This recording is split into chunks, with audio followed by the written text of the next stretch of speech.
श्री दत्त जयंती है। आज का दिन बहुत बड़ा, उन्हीं के आशीर्वाद से मैं सोचती हूँ यह आज का दिन आया हुआ है, जो आप लोगों में सहयोग पल्लवित हुआ है। सारे गुरुओं के गुरु आदि गुरु श्री दत्त महाराज, उनका आज महान दिवस है। उनको मैं नमस्कार करती हूँ, वे भी मेरे ही गुरु हैं। उन्होंने मुझे अनेक जन्मों में सहयोग पर बहुत कुछ सिखाया है और उसी के फलस्वरूप इस जन्म में भी मैं कुछ कार्य कर सक रही हूँ। गुरुर् ब्रह्मा गुरुर्विष्णु गुरुर्देवो महेश्वरा, गुरु साक्षात परब्रह्म तस्मै श्री गुरुवे नमः। आद्याशक्ति ने जब सब सृष्टि की रचना की, सारी सृष्टि रचना करने के बाद जैसे एक राजा अपना सारा राज्य फैलाता है और उसके बाद भेष बदल करके इस संसार को देखने आता है, उस तरह आदिशक्ति भी बार बार संसार में अवतरित है।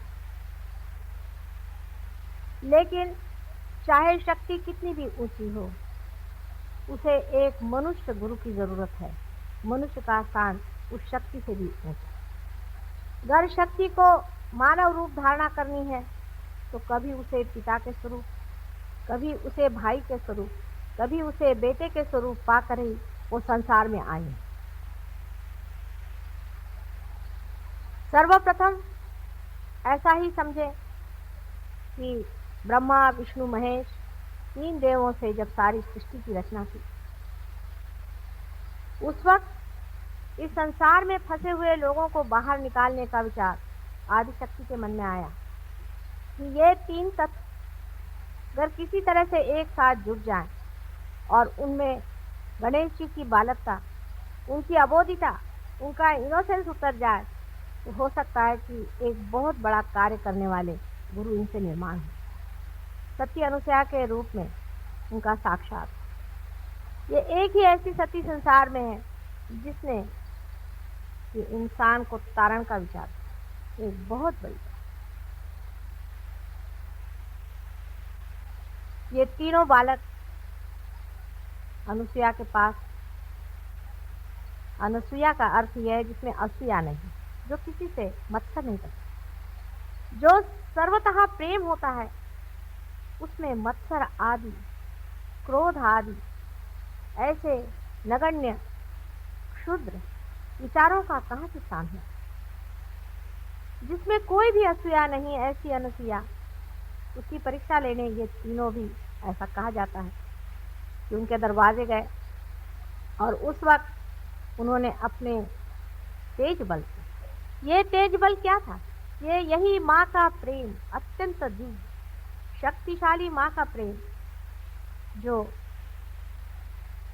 उन पर बरस पड़ा और वे छोटे बच्चे हो गए। उन्हीं का एकाकार स्वरूप श्री दत्त महाराज है। एक अजीब सी विभूति है, इसका कि कितना भी वर्णन किया जाए तो कम है और समझाया जाए तो भी समझ से परे। ऐसे त्रिगुणों से भरे हुए श्री दत्त महाराज आदि गुरु के रूप में संसार में आए और उन्होंने अनेक बार इसकी शिक्षा दी कि भव सागर को किस तरह से पार किया जाए। कल मैंने आपसे बताया है कि हम संसार में अनेक धर्म बना करके लड़ाई कर रहे हैं। इसी एक श्री दत्त के अवतार अनेक बार संसार में आए। उनमें से जैसा कि मैंने आपसे कल बताया था, राजा जनक जो कि जानकी जी के पिता थे, वे भी और कोई नहीं थे पर इन्हीं दत्तात्रेय जी के अवतार। उसके बाद मच्छिंद्र नाथ, आपने नाम सुना होगा, वे भी उन्हीं के अवतार। उसके बाद जोरास्टर जो 3 बार संसार में आए, वे भी उन्हीं के अवतार। उसके बाद मोहम्मद शाह जो कि साक्षात उन्हीं के अवतार थे। और जब उनसे बहुत बार पूछा कि भाई तुमसे भी तो पहले कोई आए होंगे, तो उन्होंने कहा कि आए थे, एक मोहम्मद था। फिर उनसे पूछा कि भाई उससे पहले कौन था? कहने एक मोहम्मद था। मोहम्मद माने जो प्रेज होता है, जिसको प्रेज लगती, जिसकी प्रेज की जाती, जो स्तुति पात्र है, वही स्तुति पात्र है जो संसार का तारण कर। वही सारे मोहम्मद जो आए थे, वही सारे दत्तात्रेय जी बार बार संसार में आते हैं। उसके बाद नानक, गुरु नानक, उनकी अगर आप वाणी पढ़ें, उनकी अगर आप बातें पढ़ें तो आपको आश्चर्य है कि उन्होंने हर बार सहज में ही बात करी। उन्होंने कहा कि सहज समाधि लाई। उन्होंने कहा है, काहे रे बन खोज न जाई, सदा निवासी सदा अलेपा तो है संग समाई। पुष्प मध्य जो बास बसत है, मुकुर माही जस छाई। तैसे ही हरि बसई निरंतर, घट ही खोजो भाई। घट ही खोजो, अंदर ही है, अंदर ही उसे प्राप्त करो। हम तो कविता गा रहे हैं, गाना गा रहे हैं, जो उन्होंने हमें डिस्क्रिप्शन दिया था उसे रटे जा रहे हैं। हृदय के ही अंदर बसे हुए इस परम तत्व को खोजने की बात अनादि काल से यह आदि गुरु बार बार जन्म संसार में ले करके और कर। मोहम्मद साहब की जो लड़की थी, कल भी मैंने बताया है, इसके बाद शिया जाति शुरुआत। मुसलमानों में शिया नाम की जाति, शिया शब्द जो है वो शिया से आया। शिया से आया हुआ शब्द शिया हो गया। शिया माने सीता जी। आप अगर यूपी में जाएं तो सीता जी कोई नहीं कहता है, सिया जी सब कहते। सियावर रामचंद्र की सब सिया का नाम लेते। वो स्वयं सीता जी की स्वयं आदिशक्ति। और उनके जो दो बेटे हुए थे, हसन और हुसैन, जिन्होंने कितने ही दुष्टों का नाश किया। उसके बाद तंग आकर के जब वो भी मर गए, उसके बाद दूसरे जन्म में उन्होंने सोचा कि अहिंसा को प्रस्थापित किया जाए। हिंसा से कुछ काम नहीं बना। एक नया एक्सपेरिमेंट करने के लिए उन्होंने बुद्ध और महावीर के रूप में जन्म।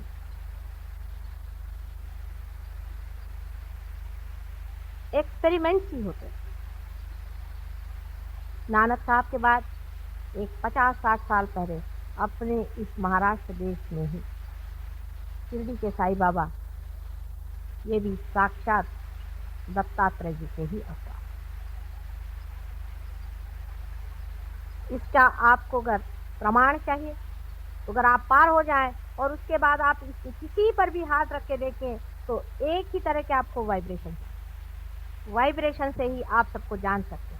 जैसे आपके पास आँख होना जरूरी है कि किसी की आप आकृति देखें, उसका रंग देखें, उसी तरह से आपके पास ये वाइब्रेशंस आने की जरूरत है, जिससे आप संसार के सब गुरुओं को जान सके और जान सके कि कौन सच्चा गुरु है और कौन झूठा गुरु, कौन उस आदि गुरु दत्तात्रेय जी के अवतार साक्षात है।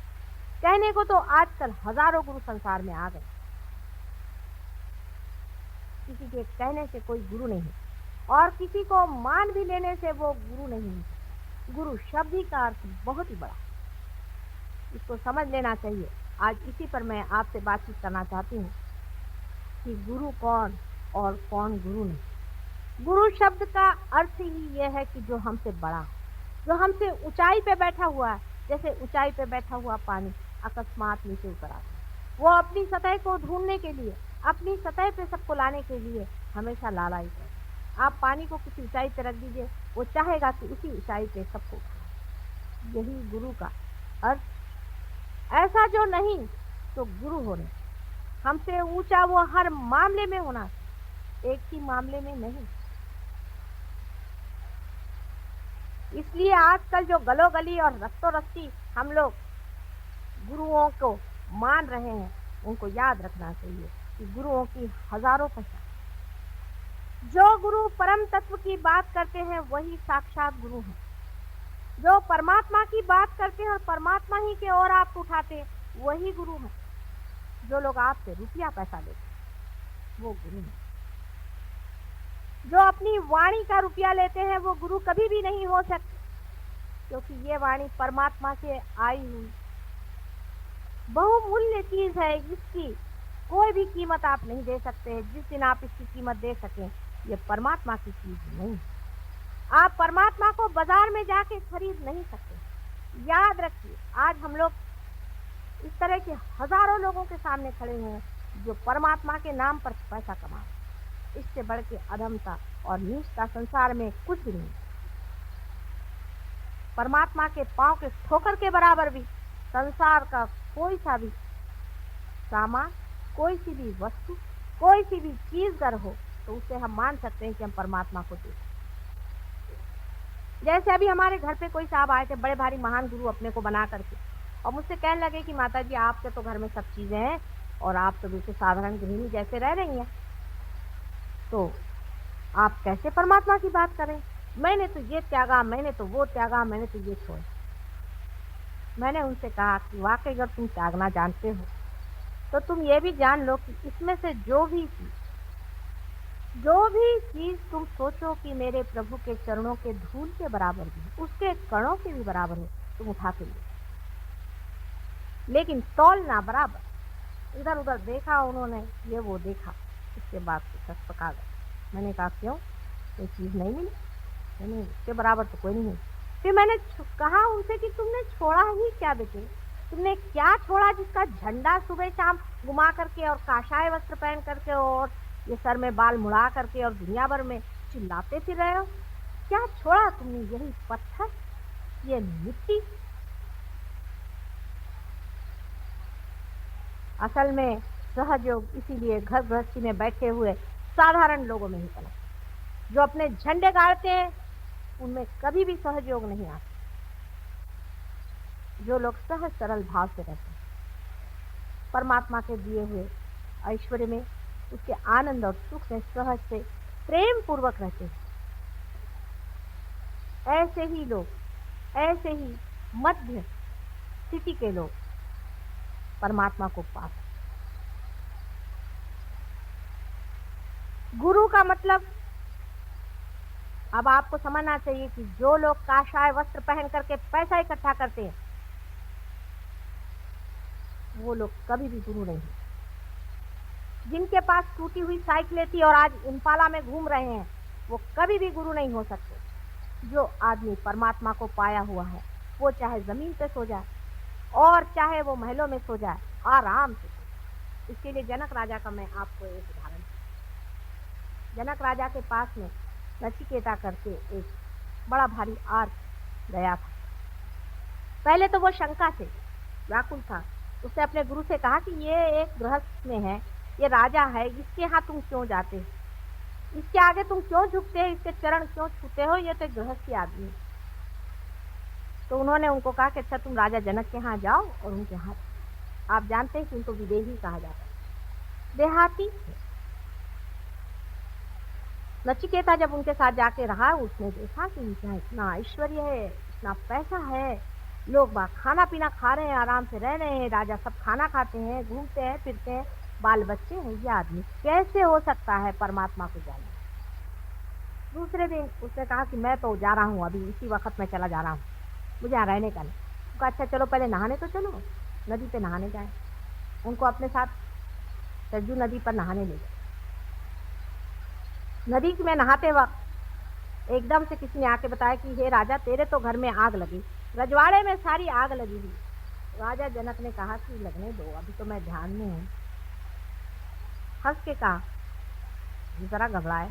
उसके बाद लोगों ने कहा कि सब तुम्हारे घर वाले भाग गए, आग तुम्हारी तरफ आ रही। तो उन्होंने कहा जाने दो, अभी तो मैं ध्यान में। उसके बाद उन्होंने कहा कि अरे भाई आग यहाँ तक आ गई, तुम्हारे जो बाहर आभूषण और वस्त्र पड़े हैं ये भी चले जाएंगे, वहाँ जो रक्षक थे वो भी भाग गए। तो ये नचिकेत जो अंदर नहा रहे थे, उनके एक दो जो कपड़े बाहर पड़े हुए, वो उन्होंने सोचा अगर ये जल जाए तो मेरा क्या हाल होगा, तो भागे बाहर। उन्होंने अपने कपड़े पकड़े, तो भी ये ध्यान में मत। जब ये लौट के आए, उसको बड़ा आश्चर्य, तो उसने उनसे पूछा कि राजा आपको कोई चिंता नहीं कि आपके कपड़े आदि सब कुछ जल जाते और फिर आप क्या ऐसे ही घूम? तब उन्होंने कहा जो मिथ्या है वो मिटने ही वाला, तो कोई बचाने की जरूरत नहीं, जब तक है रहने दीजिए और नहीं है तो जाने। यही बात सच। जो गुरु मिथ्या को मिथ्या नहीं समझते हैं उनके पास आप क्या ढूंढने जा रहे हैं? हमारे ससुराल में एक किस्सा है कि एक बार ऐसा हुआ कि कोई बाराती आए और बारातियों ने कहा कि हमारे लिए कुछ आप ऐसी व्यवस्था करें कि हम दही बड़ा खाएं। बारातियों के ज़रा नखरे होते हैं और जाड़े के दिनों में लोगों ने कहा कि भाई इस वक्त दही बड़ा बनाना बहुत मुश्किल है, क्योंकि जाड़े में दही बड़ा शाम के वक्त बनाया नहीं जाता। कब बस हम तो दही बड़ा खाएंगे। अब इसी वक्त लाइए आप दही बड़ा। तो एक बाबा जी वहाँ रहते थे, उनका पता चला, उन्होंने बाबा जी बुलाया कि भाई आप किसी तरह से इंतज़ाम करो। तो कहा भाई मैं मंगा तो दूंगा लेकिन उसके बाद मैं रहने वाला नहीं। कहते ठीक है मंगा दीजिए। उन्होंने एक खिड़की बंद कर दी, दूसरी खिड़की बंद कर ली, दरवाज़ा बंद कर लिया और उसके बाद कहा कि देखो आगे आपका दही बड़ा खाइए। वहाँ सब दही बड़े आ गए, लोगों ने दही बड़ा खाना शुरू कर दिया, बड़े खुश हुए। बाबा जी भाग, रातों रात बाबा जी जान बचाकर भाग। लोगों को समझ नहीं आया कि बाबा जी क्यों भागे। दूसरे दिन सवेरे वहाँ मांग लोग होते हैं, एक शूद्र जाति की जो आती है और खाना वाना सब बटोर कर ले जाए। वो आए और उन्होंने देखा बर्तन वगैरह को, कहने अरे हमारे कुल्हड़ कौन उठा के लाया, ये तो हमारे कुल्हड़ थे, ये कौन उठा के लाया। वो जो विवाह था संपन्न तो हुआ था, इससे लड़की विदा हो गई, नहीं तो कोई लड़की को भी विदा नहीं कर। वजह ये थी कि सब लोग बहुत नाराज हो गए, कहने लगे कि ये कौन लेकर के आया। हमारे पूर्वजों में समझ लीजिए हमारे पिता के ही थे, लोग इन सब चीज़ों में विश्वास ही नहीं करते थे। इसे भानामती कहा जाता था महाराष्ट्र में पहले। ऐसी चीज़ों में कोई भी विश्वास नहीं करता था कि ऊपर से कुछ चीज़ चली आ गई और उन्होंने दही बड़े खा लिए। अब क्या परमात्मा को कोई और धंधा नहीं दही बड़े खिलाने के सिवा? आप लोगों को भी सोचना चाहिए कि आप लोगों को दही बड़े खिलाने का ही उनको एक धंधा बचा हुआ। जब आप किसी को इसलिए गुरु बनाते हैं कि वो आपको 200 रुपया पकड़वा देते हैं, मैं कहती हूँ ऐसे ही दाता लोग अगर हैं तो इस देश का इकोनॉमिक प्रॉब्लम ही सॉल्व कर दीजिए, सबको दीजिए। घड़ियां मंगाते हैं स्विट्जरलैंड से बनी हुई, एक भगवान से बनी हुई घड़ी मंगा दें तो मान ले। इस चीज को सोच लेना चाहिए कि हम लोग उसी सुप्रीम को पाना चाहते हैं, उसी परम को पाना चाहते हैं। पर आपकी भी तो खोज इन्हीं जड़ वस्तुओं में है, इन्हीं पत्थरों में है, इसीलिए आप इन लोगों को गुरु मानते। रुपया भी जाता है, पैसा भी जाता है, जब आपका सब पैसा निकल जाता है तब आप मेरे पास आते हैं। कल एक स्त्री आई थी, आपने देखा था किस तरह से नाच रही थी, कूद रही थी। मैंने कहा आप क्यों आई भाई? कहने लगे क्या करें आप तो हम ऐसे हो गए। मैंने कहा अच्छा है, लोग पागल तुम्हें बनाए और पागल खाना मैंने खोल रखा। तुम वहां क्या खोजने गई? क्या नाचने कूदने से परमात्मा मिल सकता है? हमारे मानव के जितने भी कायदे कानून बने हैं उसमें उन लोगों को इसका अंदाज ही नहीं है कि मनुष्य कितना घृणित हो सकता है। जिन्होंने भी बनाए बहुत शालीन और अच्छे शुभ लोग थे, उन्होंने उस घृणता को और उस दुष्टता को पहचाना ही नहीं कि मनुष्य अंदर से कितने गंदे कामों में फंसा हुआ। अगर वो लोग जान जाए तो नए कायदे बनाने पड़ेंगे इन लोगों को सबको पकड़ने के लिए। ईसा मसीह को तो इन्होंने उठाकर सूली पे चढ़ा दिया, तो आसान था, लेकिन इन लोगों को तो कोई पकड़ ही नहीं पाता, जो रात दिन आपसे रुपया खसोट करके और आप लोगों का सर्वनाश करने पर लगे हैं और कल आपके बच्चों को पागल खाने में भेजने के लिए तैयार बैठे हुए। कभी आप लोग इधर भी आंख उठा कर और सोचिए कि ये क्या है? परमात्मा के नाम पर जड़ वस्तुओं को बांटना कहाँ की भलमानसियत। आप भी क्या कभी सोचते नहीं? कलयुग में तो मैं सोचती हूँ कि मनुष्य के पास इतनी प्रगल्भ बुद्धि है, इतनी उसके अंदर सूझबूझ है, क्या वो सारी अपनी बुद्धि को बेच खाता है कि वो समझता नहीं कि ये एक तरह का मेस्मरिज्म है और एंटाइटमेंट है, जिसकी वजह से हम ऐसे पागल जैसे उसके पीछे भाग रहे हैं और अपने अंदर झूठे बिल्कुल मिथ्या ही विश्वास अंदर में करके कि हम बड़े शांति में बैठे हुए हैं, अपने से भी भुलावा कर रहे हैं और दूसरों से भी भुलावा कर रहे हैं। जब आप रियलाइजेशन हो जाता है तो बहुत दूर जाने की ज़रूरत नहीं, बहुत पढ़ने की ज़रूरत नहीं, आप समझ सकते हैं कि आप रियलाइज इसमें आप में एक जरा अंदर से शांति है। मैं देखती हूँ कि इतने लोगों के गुरु हैं और 30-30, 40-40 साल में हार्ट अटैक आकर के लोग मर जाए। असंभव की बात है। अगर आप में रियलाइजेशन का जरा सा भी तत्व एक बार जाग उठा है तो हार्ट अटैक तो क्या कोई एक्सीडेंट भी होना मुश्किल है। ऐसे ऐसे उदाहरण हमारे अंदर है। एक छोटा सा लड़का अभी परसों बता रहे थे कि ट्रेन से आ रहा था और ट्रेन पूरी उलट गई। जिस डिब्बे में वो बच्चा था उसमें से एक भी आदमी को चोट भी नहीं और वो पार गई। आपके ऊपर देवता मंडराना चाहिए। अगर दिव्य नहीं उतर सकता तो ऐसा रियलाइजेशन क्या? अब हमारे ही लोग आप जानते हैं कितने ही पार हुए हैं, कैंसर तक की करते हैं। कोई विशेष बात नहीं, कोई विशेष हमारे ख्याल से बात नहीं। सिर्फ यही है कि इनको इसमें इंटरेस्ट नहीं है किसी को क्योर करने में। उनको रियलाइजेशन में ही इंटरेस्ट है, क्योंकि जो आनंद आपने पाया है वही आप चाहते हैं कि सब पाए। सहज नहीं है। अगर आपके पास रुपया पैसा है तो आप चाहते हैं कि रुपया पैसा खर्च करें, लोगों को खिला पिलाएं। ऐसे ही रियलाइज सोल भी चाहेगा मन में कि दूसरों की भी जागृति करे और पार करे और कर सकते। अगर आपके अंदर लाइट आई है, उसके लिए कसम लेने की कोई जरूरत नहीं। कस्तूरी का अगर सुगंध आ रहा है तो उसके लिए कोई आपको कसम लेकर कहने की जरूरत नहीं कि यहाँ पे कस्तूरी का सुगंध। लेकिन कस्तूरी की खोज है किस, ये पहले अंदर सोच लीजिए, नहीं तो ऐसे चक्करों में घूमने की कोई जरूरत। एक साइड में तो हमारे ये लोग हैं जो कि हमारे सबकॉन्शियस से खेल, हमारे जड़ चेतन से, हमारे पास से खेल रहे। मैं ऐसे भी लोगों को जानती हूँ। इस खोज में मैंने बहुत गुरु घंटालों को देखा और सबके मैं हथकंडे जानती हूँ कि ये क्या क्या दशा करते हैं और किस तरह से जन्म जन्मांतर के लिए आपकी कुंडलिनियों का सत्यानाश करते। मैं बहुत से ऐसे लोगों को जानती हूँ जो आपके पिछले जन्म की बातें बताए, उसी से आप अभिभूत हो जाते। किसी ने कह दिया मैं तुम्हारा पति था। एक थी मेरे पास आई कहने, माता जी मैंने उनको अपना सर्वस्व दे दिया। मैंने कहा क्यों, क्यों लिया तुमने? क्यों? मेरे से कह रहे थे कि मैं तुम्हारा पति। मैंने कहा तुम्हारा पति, बड़ी पातिव्रत्य है तुम्हें। अगर ऐसा ही पातिव्रत्य है तो जो मर गया पति, उसके लिए तो तुम इतनी मरी जा रहे हो, और जो तुम्हारा पति आज जीवित है उसका क्या हाल? उसके प्रति कोई पातिव्रत्य नहीं। और ये जो एक पैसा खाओ वहां बैठा हुआ है, उसको तुमने सारे जेवर दे दिए क्योंकि उससे तुमसे कहा कि वो तुम्हारा पति। फिर कोई कह रहे थे कि ये साहब हमसे कह रहे थे कि हम भगवान के अवतार, हम परमेश्वर। अरे कोई कहने को अपने देश में किसी को क्या लगता? झूठ बोलने में तो हम लोग पक्के माहिर हैं। कोई सी भी झूठ बोल दीजिए, इसको साइकोलॉजी में स्टिग्माइड पर्सनालिटी, आप पढ़ेंगे साइकोलॉजी तो आप समझ सकते हैं कि साइकोलॉजिस्ट ने भी इनका पता लगाया है। नहीं लगाया ऐसी बात नहीं, बड़े चोर लोग खड़े होकर के जो चाहे तो अंट शंट बकने लग जाते और लोग उसे विश्वास करने लग जाते। ऐसा बाइबल में भी कहा गया है कि ऐसे बहुत से संसार में आए, संभल के रहिए। कहने लगे हम भगवान। अरे भाई भगवान है तो उसकी कोई शक्ति भी तो होती है। एक महाशय जी मुझसे कहने लगे, मैंने उनसे कहा कि आपके पास में इतनी औरतों का जमागत क्यों भाई? आप दरवाजे बंद बंद करके ये क्या कर रहे हैं? क्योंकि भगवान के नाम पे ये काम क्या कर, क्योंकि किसी स्त्री पर बहुत उन्होंने अत्याचार किया था। मुझे आकर प्राइवेटली बताती। मैंने कहा तुम कोर्ट में जाके बताओ, ये आदमी पकड़ा जाए, उनको हम कोर्ट में कैसे बताएं? हमारे ऊपर आफत आ जाएगी, हमारी इज्जत है, हमारी फैमिली है।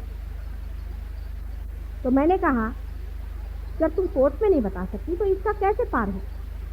तो वो महाशय से जाकर जब मैंने कहा कि तुम ये क्या कर रहे हो, क्यों ऐसा पाप धो रहे हो, क्या तुमको इससे मिलेगा परमात्मा के नाम? तो उससे कहने लगा तुम्हें नहीं मालूम मैं श्री कृष्ण हूँ। मैंने कहा वाह भाई, शकल तो आपकी भूत जैसे और आप श्री कृष्ण बने। आप श्री कृष्ण कैसे हुए? मैंने कहा श्री कृष्ण को आप कितना जानते हैं? जिसने 5 साल की उम्र में कालिया का मर्दन किया था, उसके सर पे चढ़ के वो कहा। और मैंने कहा मैं आपकी दाढ़ी ऐसे नोच लूँ तो अभी उठ नहीं सकेंगे। मजाक ही में मैंने कह दिया। बाद में सुना था किसी ने उनकी दाढ़ी आधा घंटा पकड़ी रही थी, वो हिलते रहे वैसे। मैंने तो यही कह दिया। ऐसे श्री कृष्ण पैदा होने लग जाएं। दूसरे साहब कहने लगे कि मैं औरतों को इसलिए नग्न करता हूँ क्योंकि कृष्ण ने औरतों को नग्न किया। बताइए कहाँ की बेवकूफ़ी की बातें। श्री कृष्ण 5 साल की उम्र में बच्चों जैसे उनकी लीला थी, औरतों के साथ में उनको क्या नग्न? और 5 साल का बच्चा, उसमें बहुत गहन अर्थ। वो तो सहज योग लीला कर रहे थे। 5 साल के बच्चे के लिए कौन बड़ा और कौन छोटा, उसको सब ये समझना था। 5 साल के भी नहीं थे, उससे भी छोटे थे। तो मैंने उनसे कहा अगर यही बात थी तो काहे के लिए द्वारिका में बैठे हुए वो द्रौपदी के वस्त्रहरण के वक्त में दौड़े गए थे वहां? शंख चक्र गदा पद्म गरुड़ लई सिधारे, क्यों सिधारे? क्यों सिधारे थे? अगर उनको स्त्री की पवित्रता का कोई ख्याल नहीं था तो ये आप जवाब दीजिए। इस पर वो श्री कृष्ण जी चुप हो। कहाँ तो एक उंगली पर गुरु को पकड़ने वाले वो श्री कृष्ण, और आजकल हर एक गली में और बाजार में मिलते हैं, जहाँ जाइए वहाँ एक श्री कृष्ण है, एक शिव जी भगवान। कहाँ शिव जी भगवान, कहाँ श्री कृष्ण? कुछ आपकी बुद्धि बच गई है या नहीं? मुझे कभी कभी बड़ा आश्चर्य। बहुत ही आश्चर्य होता है कि मनुष्य जो कि बुद्धि की इतनी प्रगल्भता में पहुंच गया, जिसको परमात्मा ने सारी ही बुद्धि के आवरण खोल दिए, ऐसे मनुष्य के बुद्धि में धर्म के मामले में इतना पर्दा क्यों? अपने ही देश में नहीं है। इसकी तो बात यह है कि परदेश में भी इस कदर अंधकार। एक वहां योगी जी पहुंचे हुए थे, उनके शिष्य हमसे मिलने आए। वो हमारे सामने आए, देखते क्या उनका आज्ञा चक्र और नाभि चक्र दोनों को गोल घुमा दिया और वो भजन गा रहे हैं। उन्हीं उल्टा घुमाने का मतलब है आदमी जो पागल होता है, अब आप अगर पार हो जाए तो आप भी देखिएगा, जब आदमी पागल हो जाता है तो उसका आज्ञा चक्र और नाभि चक्र उल्टा घूमता। ये सब प्रेत सिद्धता, स्मशान सिद्धता हमारे देश में, भारतवर्ष में पुराने जमाने से चली आई। उसके बारे में हमारे यहाँ कोई जानता नहीं है, ऐसी बात नहीं, लेकिन उसकी और ये जरूर है कि आधुनिक शिक्षण व्यवस्था में उधर ध्यान नहीं। इसको मराठी में भी कहते हैं कि करणी। ये जो देवियां एवियां आती हैं किसी के बदन में और हम लोग उनको कुंकू लगाने जाते हैं, उनके अंदर भूत आते हैं, हमें समझ में क्यों नहीं आता। ये सब प्रेत विद्या और स्मशान विद्या है। इसका भी एक बड़ा भारी साइंस है, उस पर भी मैं कभी चाहे तो बताऊंगी आपको, पर आज दत्त महाराज के चरणों में खड़ी हूँ। इसको भी जान लेना चाहिए। ये सब महामूर्खता के लक्षण हैं जो हम ऐसे दूसरों के हाथों में अपने को बेच। कम से कम अपनी बुद्धि को सही रखें, थोड़ा सा झटक के सोचें। जब कभी भाषण में आप जाएं तो आप सोचिए कि आदमी बोल क्या रहा है और कर क्या रहा है। इसका बोलना और करना, इसमें अंतर वो कभी भी गुरु हो ही नहीं सकता। इसको आप समझ। अभी हम कहें कि हम ऐसे हैं वैसे हैं और कल हम लपके संसारिक चीजों के पीछे में, तो हम कभी भी वैसे हो नहीं। यानी संसार कोई व्यर्थ की चीज नहीं है, लेकिन साक्षित्व तो कम से कम गुरुओं में आना चाहिए, कम से कम। कुंडलिनी के बारे में भी बहुत से गुरु निकले हैं जिनके बारे में आप मुझे बताना चाहिए। कल भी मैंने बताया था कि भगवान के पास में कोई घड़ी नहीं है कि जो वो कह दे कि 4 बजे मैं तुम्हारी कुंडलिनी जागरूक कर दूं। ये सब भूतों की व्यवस्था। इस पर एक आपको मैं बड़ा अच्छा उदाहरण देती हूँ। डॉक्टर लैंग करके एक बड़ा भारी डॉक्टर लंदन में रहता था। उसने कुछ बहुत शोध किए थे और वो चाहते थे कि लोगों को उसे क्योर किया जाए, लेकिन अकस्मात उनकी एक एक्सीडेंट में मृत्यु हुई। इसके कारण वो अपना जो शोध था लोगों को बता नहीं पाए। तो उन्होंने, जब उनकी मृत्यु हो गई, हम जब मरते हैं तो पूरे नहीं मरते, थोड़ा सा हिस्सा गिर जाता है, बाकी सूक्ष्म शरीर जीवित है। तो उन्होंने इस सूक्ष्म शरीर में यह सोचा कि चलो किसी के अंदर घुस कर ही प्रवेश करके दे। तो एक वियतनाम में एक सोल्जर लड़ रहा था, उसके शरीर में उन्होंने प्रवेश और उससे कहा कि तुम मेरे लड़के के पास चलो और उससे ऐसी ऐसी बात बता। अब ये सोचे कि डॉक्टर लैंग को ऐसा ही करना था तो अपने लड़के के अंदर क्यों नहीं घुसे, क्योंकि जानते थे कि इसके कुछ परिणाम भी।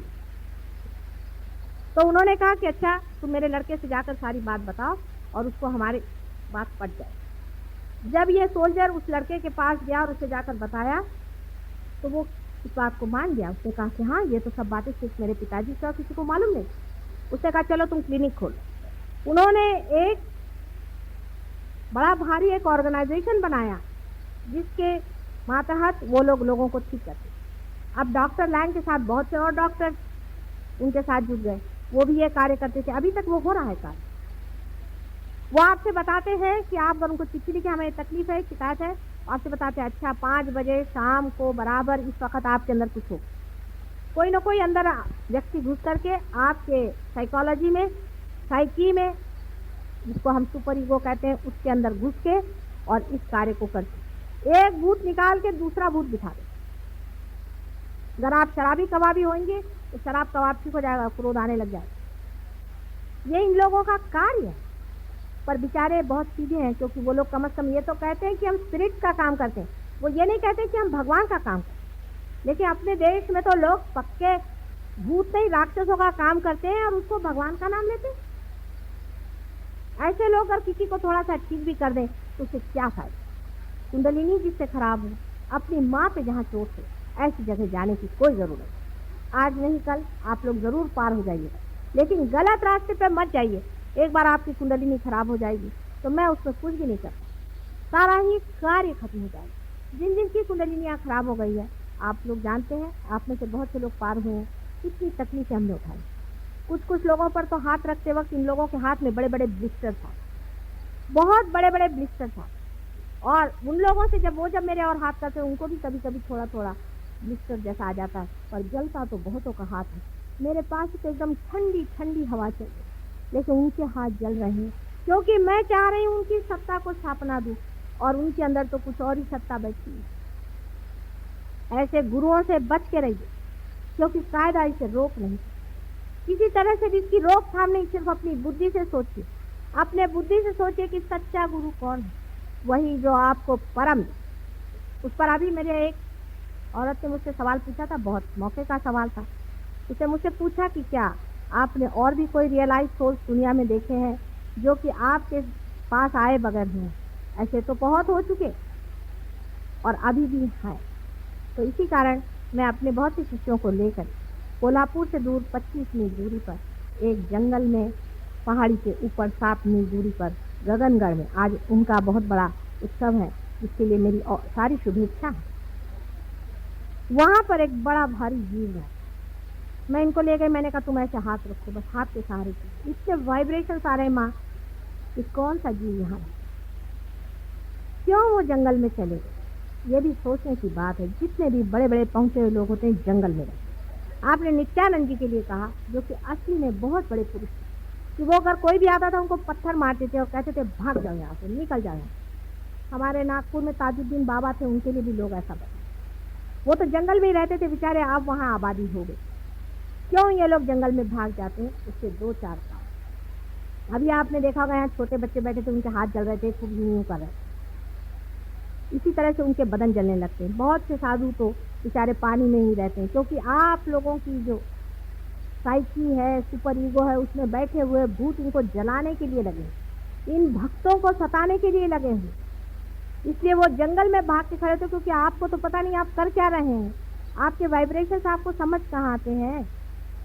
इसलिए बेचारे जंगलों में जाकर के बैठे हैं कि बाबा बचाओ इनको। उनको तारण आरण वो कहाँ से करें? गगनगढ़ के महाराज का ही देखिए, उन्होंने बहुतों को तो ठीक किए, लेकिन क्या है, उनकी उंगलियां टेलीस्कोप के जैसे अंदर चली, पाँव की उंगलियां भी ऐसे अंदर चली गई। बेचारे शेर पर या सिंह पर सवारी करते हैं, उसके बाद अलावा उधर से जान। लेकिन जब मैं उनके पास पहुंची, जो लोग मेरे साथ थे उन्होंने भी देखा, उन्होंने फौरन मुझे पहचाना, कोई शंका ही। उन्होंने आज तक मुझे इस जन्म में नहीं देखा, लेकिन बहुत सालों से मेरे बारे में वो जानते ही थे। उम्र में भी मेरे से बड़े हैं। चले, मैं बहुत सालों से आपका इंतजार करा था माँ, आज हमारा कितना भाग्य कि आप पधारे।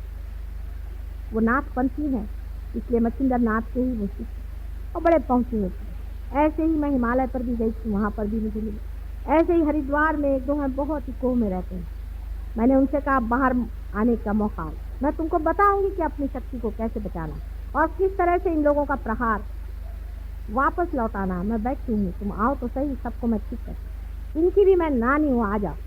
बहुतों ने कहा है कि माँ आएंगे, ज़रूर आएंगे, लेकिन हिम्मत जुटती नहीं बेचारों की, क्योंकि उनके हाथ पैर तोड़ दिए, उनके बदन में छाले डाल दिए, उनको जला दिया। राक्षसों के काम समझ लीजिए कि 10 राक्षस और 6 राक्षसनी अभी तक मैं जोड़ पाई, जो जन्म लेकर इस कलयुग में आए हैं। आजकल के ज़माने में अगर समझ लीजिए रावण आ जाए तो वो अपने को कहने नहीं वाला कि मैं रावण, वो तो अपने को भगवान ही कहेगा। तो रावण कहे तो अभी कैद में बंद न हो जाए।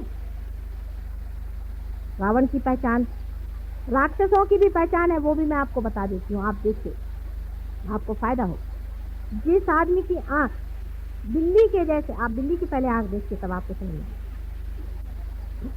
क्योंकि बहुत से लोग बहुत सी चीजें देखते ही नहीं। बिल्ली की आंख जैसे उसके अंदर की पुतली होती है, प्यूपिल होती है, आप देखते देखते एकदम छोटी होते तो गुल हो जाती है, ऐसे ही राक्षसों की आंख होती है। मैं सबको जानती हूँ अच्छे से, हर एक जन्म में मैंने इन लोगों को देखा। इनकी आंख से आप पहचान सकते हैं कि ये लोग राक्षस हैं। उनकी आंख की पुतली एकदम छोटी होकर के गुल है, ये पहचान। कहने को वो भगवान कहे, नहीं तो और कुछ है, राक्षस लोग। और इन लोगों ने बहुत सी सिद्धियाँ प्राप्त कर ली हैं। ये हमारे भोला शंकर जी का काम है, क्या करें। उन्होंने बहुत सारी सिद्धियाँ प्राप्त कर ली। जैसे रावण को एक सिद्धि थी कि जब वो बोलते थे और भाषण देते थे तो नाभि चक्र में वो ऐसे कुछ काम कर जाते थे कि वहाँ पर एक एक भूत बैठ जाता। हजारों लोग अभिभूत होकर के उनके कहने को सुनते थे। यहाँ तक कि राम को लड़ने के लिए कोई तैयार नहीं था, उन्होंने सबको तैयार किया। इसी तरह से महिषासुर की भी थी, सारे ही असुरों की अपनी अपनी उन्होंने सिद्धियां की हुई थी, आप जानते हैं। और इसी सिद्धियों के कारण वो लोग हमेशा अच्छाई का दमन करते रहे, प्रकाश को दबाते रहे और अंधेरा बढ़ता है। आज कलयुग में बराबरी, सारी बराबरी है, और आप सोच रहे हैं कि मेरे दो ही हाथ हैं। आप ही लोगों का कार्य है। आपको आश्चर्य होगा कि देवता भी एक तरफ बैठे हुए हैं और राक्षस भी एक तरफ बैठे। घमासान युद्ध चल रहा है। आज जो दुर्भिक्ष देश हैं, जो परेशानियां, क्या आप सोचते हैं आपके करने की वजह से? बिल्कुल भी। ये दुष्ट और राक्षस बैठ करके प्रेत योनियों से सारे कार्य करा के आपको संतुष्ट करें, जिससे आप किसी तरह से दौड़ कर इनके ही चरणों में जाए। ये सब इन्हीं का कार्य है। और अगर इन लोगों को हटाना है तो अपने अपने अंदर में जोत जलानी है। अगर इसको प्रकाशित करना है तो सबको अपने अंदर एक एक दीप जलाना। आप स्वयं एक दीप छोड़ें। और आश्चर्य तो यह है कि इस वक्त परमात्मा भी यही चाहता है कि मनुष्य ही श्रेष्ठ है, मनुष्य ही कार्य करे, मनुष्य ही वो परमात्मा स्वरूप को जाए। और जिसको हम अति मानुष कहते हैं, जिसे हम सुपरमैन कहते हैं, उसकी स्थापना है। एक नया डायमेंशन आपके अंदर आने वाला है। सिर्फ यह है कि उसको लेना सीखे, उसको पाना सीखे। बुद्धि के कसौटी पर इसे अभी उतारा नहीं जा सकता, क्योंकि अगर बुद्धि से आप समझना चाहें तो आपको सिर्फ मेरा हाथ ही दिखाई दे रहा है, इसके अंदर से बहने वाले अव्यक्त धाराएं नहीं दिखाई दे। जो लोग बहुत बड़े पंडित हैं वो लोग चाहें तो कबीरदास को पढ़ें, नानक जी को पढ़ें, हो सके तो आदि शंकराचार्य को पढ़ें, वो तो सबसे बढ़िया।